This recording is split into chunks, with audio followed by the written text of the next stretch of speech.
Hello guys, welcome to my new vlog. तो आज मैं आया हूँ HAU गिरी सेंटर में और वहाँ पे रेसिंग हो रही है। यहाँ पे फुटबॉल मैच चल रहा है। वहाँ पे मेरे को नहीं पता किसका ग्राउंड है और मैं यहाँ पे इनको देख रहा हूँ।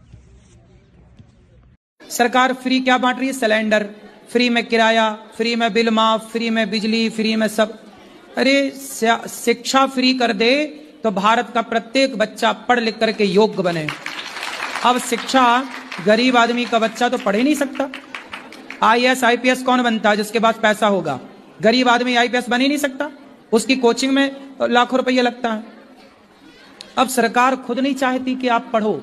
अब कहते हो फिर सरकारी स्कूल तो हैं, तो सरकारी स्कूल हैं तो नेताओं के बच्चे काहे नहीं पढ़ रहे हैं सरकारी स्कूलों में? हम तो ऐसा देश चाहते हैं जिस देश में मुख्यमंत्री का बेटा और उस राज्य के रिक्शे वाले का बेटा एक साथ पढ़े। जैसे सुदामा जी गरीब हैं और श्री कृष्ण अमीर हैं, पर दोनों एक साथ गुरुकुल में पढ़ रहे हैं। ये शिक्षा है, ये समानता है। आज सरकार कह रही है समानता का अधिकार है। कहने से नहीं होता, कहना तब सार्थक होगा जब मुख्यमंत्री का और रिक्शा वाले का बेटा एक साथ एक स्कूल में पढ़े, तब समानता है। वरना काय शर्म आनी चाहिए। छोटे छोटे देश आतंकवाद को समझकर उन्होंने अपनी जनता की, अपनी संस्कृति की, अपनी भूमि की रक्षा की है। मैं उदाहरण दे रहा हूं, तुरंत ध्यान दीजिए। छोटा सा देश जापान, 8 लाख मुसलमान थे। आतंकवाद की बात करते थे, 6 लाख मुसलमान एक झटके में बाहर निकाल दिए। कोई मस्जिद नहीं है संभवतः, और कोई एम्बेसी नहीं किसी मुस्लिम देश की, कोई कानून वहां नहीं है मुस्लिम के लिए। कोई मुसलमान वहां कब्र बनाकर उनकी भूमि को बंजर नहीं कर सकता। क्यों? जी रहा या नहीं? इस्राइल की ओर देखो, उन्होंने कहा अगर एक इस्राइल का व्यक्ति मरेगा तो 10 मुसलमानों को काट दिया जाएगा। बोलो लादेन वहां क्यों नहीं पहुंचता?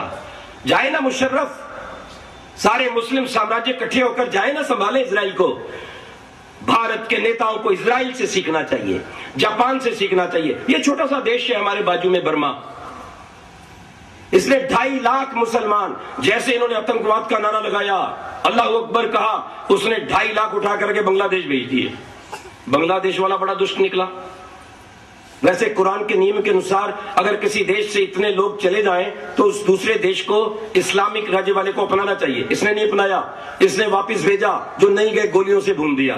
तो बहुत से मुसलमानों की गोलियों से मारे गए।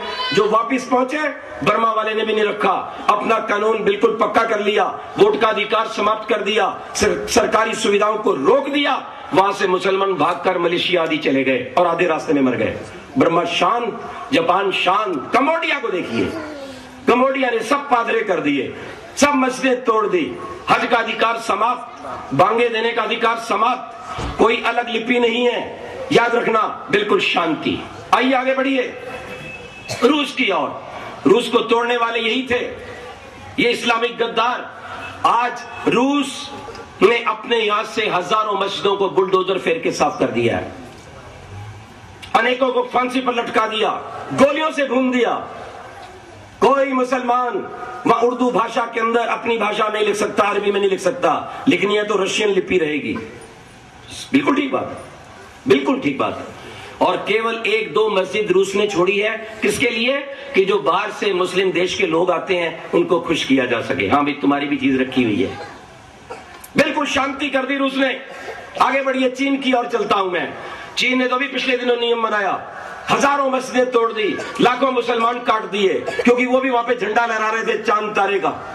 इस्लामिक राज्य बनाएंगे, काट पीट के सब बराबर कर दिए। किसी नौजवान का हज जाना बंद कर दिया गया, 5 बार नमाज पढ़ना बंद कर दिया।